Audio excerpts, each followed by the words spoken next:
Jadi kalau bicara Ibu Mega dengan Prabowo, Prabowo dengan Jokowi, Jokowi dengan Prabowo, itu semuanya ceto welo-welo. Oke. Bagaimana Pak Prabowo dekat dengan Pak Jokowi, ya? Bagaimana mendukung Pak Jokowi dalam pemerintahan? Bagaimana bahkan Pak Prabowo mengatakan saya ini didukung oleh Pak Jokowi di acara Gerindra. Hidup Jokowi. Ya. Emang Bu Mega nggak nonton? Ya, nonton, Bos. Pasti nonton gitu. Nah. Bismillahirrahmanirrahim. Assalamualaikum warahmatullahi wabarakatuh. Sobat-sobat ngabarin kabar. Semoga selalu dalam keadaan sehat walafiat. Setelah diberikan rezeki yang halal, berkah, lancar, dan juga banyak. Ada pandangan menarik nih dari Muhammad Qadari yang lama tidak muncul di podcast persilatan podcast terutama di bidang politik. Ya, kali ini beliau menjelaskan atau memberikan pandangannya terkait pertemuan Ibu Megawati dengan Presiden Prabowo. Apa aja sih yang sebenarnya dibahas? Ya, setidaknya yang kita tahu Muhammad Qadari itu kan orang dalam ya, orang istana.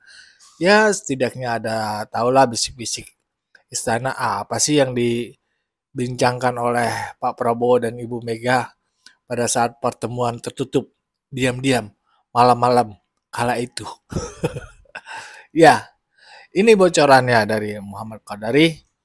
Mari kita simak bersama videonya. Let's go. Yang menariknya, kan kemarin katanya Bu Mega udah ngomong kalau katanya silakan pakai PDIP untuk pemerintahan. Ini apakah artinya naturalisasi PDIP ini akan segera terjadi nih? Ya, naturalisasi PDIP atau gimana tuh? Gini, kalau bicara pertemuan itu, yang tahu persis pembicaraan hanya beliau berdua dan yang maha kuasa kan, gitu, bukan empat mata. Tapi dari Pak Mujani yang katanya mendengarkan cerita Pak Prabowo, kita mendapatkan kisi-kisi di mana satu, PD Perjuangan tetap berada di luar pemerintahan. Artinya mungkin ya nggak gabung secara formal lah, kayak misalnya Golkar ada menterinya berapa, Demokrat menterinya berapa, bahkan ketua umumnya jadi menteri atau jadi Menko misalnya. Tidak seperti itu, tetapi ada komitmen Ibu Mega dalam kerangka menjaga pemerintahan berjalan dengan baik, efektif kalau bahasanya Pak Mujani itu kan. Ya kapan PDI diperlukan untuk memberikan dukungan politik, ya akan didukung. Gitu. Dan saya kira itu adalah kebesaran hati dari Ibu Megawati dalam pertama, beliau sebagai presiden kan juga pernah merasakan bagaimana melalui sebuah proses krisis membangun stabilitas, itu konsolidasi politik. Itu membutuhkan dukungan dari banyak pihak gitu. Nah, yang kedua memang situasi globalnya lagi sangat bergejolak. Ini lagi badai ditambah dengan gelombang besar gitu, yang unprecedented.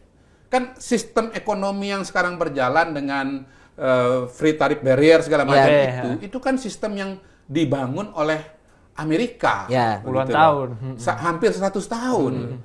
Mereka itu adalah kapal induknya dari tiba-tiba kapal induknya banting setir 180 derajat, bukan 360 loh. Karena 360 balik lagi 180 derajat. Tadinya ke sana, tiba-tiba dia melawan apa yang dikerjakan. Tadinya dia lawan musuhnya, tiba-tiba kawan-kawannya, bahkan tetangga kiri kanan, dia sikat juga gitu loh. Jadi ini sesuatu dinamika yang betul-betul unprecedented, yang konsekuensinya sangat besar. Ya, dalam situasi itu kan diperlukan pertemanan, komunikasi, kebesaran jiwa gitu. Jadi ini momentum di mana para politisi menjadi negarawan gitu. Oke, para politisi jadi negarawan. Nah, Pak Qadari, aku mau tanya ini info-info gosip-gosip tongkrongan wartawan. Kabar burung kita tangkap. Ini benar nggak Pak Qadari bahwa sebenarnya upaya pertemuan ini kan sudah lama dijajaki gitu. Tapi kemudian belum menemukan hasil, itu bukan sekedar momentum. Tapi Bu Mega melihat bahwa Pak Prabowo secara politik masih sangat dekat dengan Pak Jokowi. Karena kita tahu posisinya Pak Jokowi dengan Bu Mega kan, karena Pilpres kan hubungannya jadi nggak oke. Itu Bener nggak? Pak Kodari sempat dengar juga nggak itu? Dengar juga, dan itu saya sebut sebagai spekulasi. Itu hanya spekulasi. Oke. Itu di atas setingkat di atas spekulasi. Spekulasi. Oke. Berarti kalau pemain U17 nendang coba-coba lah ya iseng-iseng berhadiah. Nggak lihat gawang. Oke. Nggak lihat gawang dan nggak gol. Oke. Itu dia. Jadi kalau bicara Ibu Mega dengan Prabowo, Prabowo dengan Jokowi, Jokowi dengan Prabowo, itu semuanya ceto welo-welo. Oke. Udah jelas. Saling tahu. Ini open book. Semua tahu bagaimana Pak Prabowo dekat dengan Pak Jokowi, ya. Bagaimana mendukung Pak Jokowi dalam pemerintahan. Bagaimana bahkan Pak Prabowo mengatakan saya ini didukung oleh Pak Jokowi. Di acara Gerindra, hidup Jokowi. Emang Bu Mega nggak nonton? Nonton, Bos. Pasti nonton gitu. Nah, tapi tidak menghalangi Pak Prabowo untuk juga tetap dekat dengan Pak Jokowi. Misalnya gini, saya temanan dengan Mas Tatang gitu kan. Lalu kemudian saya Mas Tatang punya soal dengan Vito misalnya. Nah, saya punya hubungan baik juga dengan Vito. Kan bukan berarti saya nggak bisa komunikasi dengan Tatang dengan Vito kan? Betul. Gitu loh. Iya, tetap saya bisa komunikasi dengan Tatang, main bola. Vito mungkin main catur misalnya kan begitu kan? Atau dibalik gitu. Cuman kalau casingnya sih main bola dan main catur. Betul. Tapi kan itu dari sisi Pak Prabowo. Iya, gimana? Tapi artinya maksudnya dari sisi Pak Prabowo merasa nggak ada barrier kan? Tapi dari Bu bener Mega bahwa Bu Meganya yang sebenarnya sempat masih terlalu dekat sama Pak Jokowi. Makanya pertemuan selama ini belum terwujud. Akhirnya baru terjadi. Ya, tapi sebetulnya itu kan dengan sendirinya tesis itu kan patah. Karena apa tadi? Kan akhirnya kan ketemu kan. Kalau memang tesis itu berlaku kan nggak akan terjadi pertemuan sampai hari ini. Gitu. Jadi pasti ada pertimbangan-pertimbangan atau situasi dan kondisi yang lain-lain gitu loh. Ya paling sederhana aja beginilah. Habis pertarungan itu kan perlu waktu untuk agar debu-debu sisa tuh. Gini loh, tahun 2014 antara Pak Jokowi dengan Pak Prabowo pasca Pilpres itu ketemu agak cepat. 2019 agak lama. Agak lama. Nah, mungkin pertarungan 2024 ini ya mungkin debunya juga agak tebal kan begitu kan. Nah, perlu waktu yang lebih panjang agar debunya menjadi cerah, katakanlah menjadi terbuka gitu. Tetapi menurut saya Bu Mega sudah tahu bahwa Pak Prabowo dekat dengan Pak Jokowi. Pak Prabowo juga tahu bahwa kedekatan dia dengan Pak Jokowi tidak menghalangi dia untuk membuka komunikasi dengan Ibu Mega. Begitu. Dan ya variabelnya banyak juga sih. Mungkin aja begini misalnya di dalam internal PDI Perjuangan sendiri kan barangkali ada berbagai macam masukan gitu kan. Mungkin sampean juga udah pernah mendengar spekulasi udah pernah dengar juga bahwa misalnya ada kelompok A, kelompok B kan begitu kan. Kan cuman kelompoknya A sama B kan. Makanya berhenti tadi. Jangan, kita juga agak lumayan ini Bang, ngindarin jebakannya. Lumayan juga ini. Gitu. Jadi ya mungkin selama ini ada masukan dari kelompok A, begitu kan. Tapi pada hari ini mungkin dengan dinamika yang terjadi kelompok B yang kayaknya memang situasinya udah begini ya. Ya itu sih gitu. Kita nggak bisa nafikan bahwa dalam sebuah organisasi yang besar ada kelompok-kelompok, ada faksi-faksi. Pemimpin itu kan tugasnya dia memilih dan memilah serta memutuskan dari berbagai macam masukan dan pandangan yang ada. Pemret begitu, dapat masukan dari editor A, dari editor B. Editor A bilang, itu tolong narasumber diundang M. Kodari gitu. Nah, editor yang lain, jangan! Bisa jadi. Bisa jadi. Gitu loh. Itu mungkin sebabnya saya baru hadir hari ini. Itu. Betul. Tinggal para penonton nih nyambungin sendiri.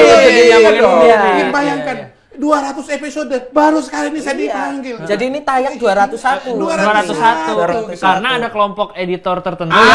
Misalnya sementara dalam podcast yang lain sampai sekarang saya belum pernah diundang. Bisa jadi. Mudah-mudahan podcast yang itu mendengarkan dan saya diundang juga. Hey bro, situasi sudah berubah. Aduh, sinyalnya kuat banget ini teman. Saya orangnya sama, ya, sikap saya sama, ya kan. Tapi kenapa saya dulu nggak diundang, sekarang saya diundang?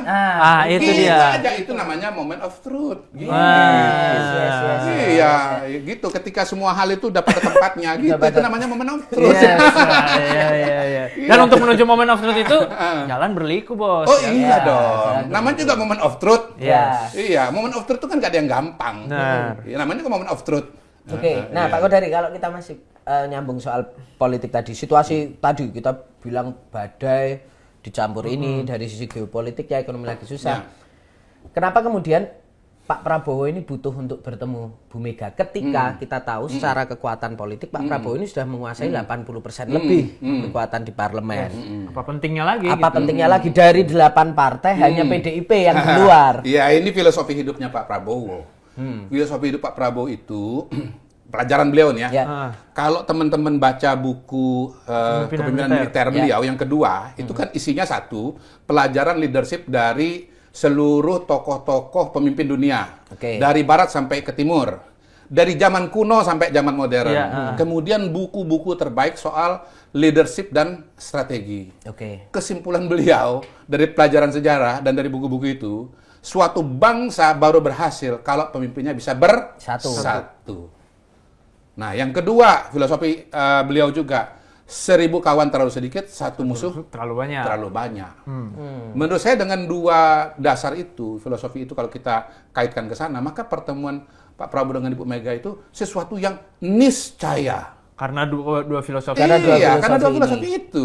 Apalagi kalau kita tambahkan yang nomor 3 kan sejarah hidupnya Pak Prabowo dengan Ibu Mega. Yang tadi kita omongin. Bertautan.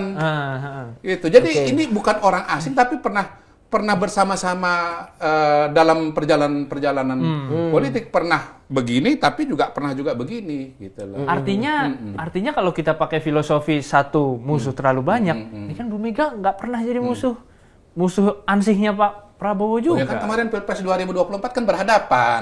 Musuh itu kan tanda kutip. Ya. Dan Pak Prabowo kan sudah menjelaskan dalam pertemuan dengan 7 jurnalis ya, bahwa beliau menyampaikan kepada anaknya Didit ya, silakanlah.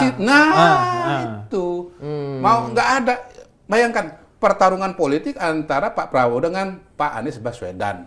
Ketika anaknya Pak Anies menikah, yang bikinkan gaunnya desain gaunnya anaknya Pak Prabowo. Begitu. Jadi ini suatu filosofi yang hidup dalam pikiran dan dipraktekkan oleh Pak Prabowo. Gitu. Jadi ada saatnya berbeda, tapi ada saatnya untuk bersama-sama. Dan kalau kita bicara Pak Prabowo pada hari ini, beliau adalah Presiden Republik Indonesia. Presidennya semua, sehingga dalam menjalankan program pemerintahan, apalagi dalam menghadapi tantangan bangsa, itu ya semuanya harus bisa bekerja sama. Nah, bentuk kerjasamanya seperti apa? Disitulah ada beda antara satu partai dengan partai yang lain, antara satu tokoh dengan tokoh yang lain. Ya, begitulah tadi pandangan Muhammad Qadariyah. Kata beliau memberi kesan positif lah. Setidaknya hubungan Pak Prabowo dengan Ibu Megawati memang sejak dulu sudah terjalin. Tapi Pak Prabowo nggak bisa begitu saja melepaskan hubungan baik dengan Pak Jokowi. Apalagi beliau sudah sangat atau merasa terbantu dengan Pak Jokowi. Dan itu diungkapkan oleh Pak Prabowo bukan hanya sekali atau 2 kali, tapi berkali-kali. Bahwa bantuan Pak Jokowi memang sangat luar biasa untuk dirinya menjadi presiden, dan sudah menjadi presiden kerjanya jadi lebih enteng. Tapi Pak, sekarang tekanan global memang luar biasa. Pak Prabowo memang harus kerja keras lah, dan salah satunya adalah memperbaiki hubungan antar politisi ya, terutama politisi senior ya. Bukan yang nyinyir atau pembenci. Bagaimana pandangan sobat-sobat? Berikan pandangannya di kolom komentar. Wassalamualaikum warahmatullahi wabarakatuh.